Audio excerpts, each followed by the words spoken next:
Salut tout le monde. Moi, c'est Théo Bernard. Et sur cette chaîne, on explore ensemble l'univers de l'automobile. Du fonctionnement des systèmes aux bons réflexes pour entretenir votre voiture au quotidien.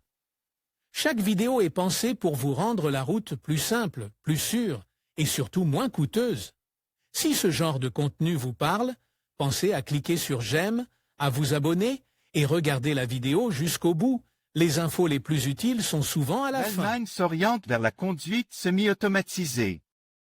Un projet de loi ambitieux adopté par la Chambre basse autoriserait le transport de passagers exploite avec cette nouvelle technologie autonome d'ici 2022. Alors que les États-Unis ont moins de restrictions sur le processus d'automatisation complète de la conduite, l'Europe avance plus. Prudemment, le Royaume-Uni et maintenant l'Allemagne étant à l'avant-garde dans ce domaine. Que signifie une voiture autonome de niveau 4? Table des matières, voyons ce que l'on entend par véhicule autonome de niveau 4. Selon la SAE, Society of Automotive Engineers, ce niveau nécessitait la supervision d'un opérateur qui peut ne pas être en mesure de prendre le contrôle. Toutefois, il serait en mesure de prendre des décisions. À la même échelle, le niveau 5 impliquerait une conduite entièrement autonome des transports, comme c'est déjà le cas aux États-Unis. Pour les transports publics. Contrairement à l'Allemagne, le plan britannique est plus prudent car il n'autorise l'autonomie que jusqu'au niveau 3. Quel est l'état actuel de la réglementation sur les voitures autonomes en Allemagne? L'esprit allemand insiste sur le fait qu'il faut être à la pointe de l'innovation. C'est pourquoi le Parlement ou la Chambre ont évalué le projet de loi envoyé par la Chambre basse pour autoriser la conduite semi-autonome dans le pays. Ce qui est avance jusqu'à présent et ce qui est défini comme un cadre juridique. Les prochaines questions à réglementer devraient être la protection des données et les questions de responsabilité. Les raisons qui poussent l'Allemagne à aller de l'avant avec cette législation. Tout d'abord, il convient de rappeler que l'industrie automobile allemande investit massivement dans la recherche et l'innovation. C'est pourquoi elle a déjà exprimé son intention de mettre ses développements dans le domaine public. Deuxièmement, l'Allemagne veut être à la pointe de la législation mondiale en matière de conduite autonome. Elle a donc l'intention d'aller au-delà du niveau 3 approuvé par les Nations Unies. Elle entend ainsi contrer les réticences des constructeurs qui ne veulent pas poursuivre la recherche dans un domaine aussi complexe. En termes de responsabilité. Troisièmement, des représentants d'institutions allemandes telles que l'Association de l'industrie automobile se sont prononcés en faveur du projet. Ils considèrent la création d'une loi de cette dimension comme un cadre juridique pour diriger cette technologie du futur. Les meilleures offres des sociétés de location. Obtenez une nouvelle voiture pour la première fois avec notre leasing Kia Stonic 1 Handelt 0. TGDI MEV Business à partir de 306 € au mois et TVA incluse.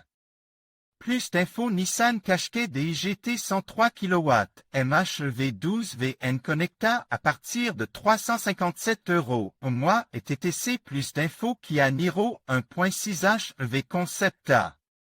Partir de 372 € au mois et TTC. Plus d'infos les conditions initiales d'une éventuelle mise en œuvre si les constructeurs accélèrent le rythme de travail pour mettre les voitures autonomes sur les routes le plus rapidement possible. Des progrès sont également réalisés sur d'autres fronts. La nécessité de mettre en œuvre cette technologie préfigure déjà des scénarios possibles. Un aspect essentiel aujourd'hui est d'établir les routes du pays sur lesquelles les voitures autonomes circuleront en 2022. Une telle mesure implique que les fonctions de niveau 3 soient activées, mais que les voitures autonomes de niveau 4 empruntent des routes publiques limitées. Les secteurs qui seront les premiers à bénéficier de cette loi en Allemagne. La mise en œuvre ne sera pas universelle, mais est prévue pour une utilisation plus immédiate dans certains secteurs.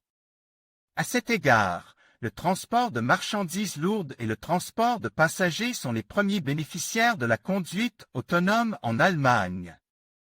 Le transport de marchandises, selon les estimations du ministère allemand des Transports, a la priorité sur l'utilisation privée. Ces demandes devront attendre la prochaine étape à franchir.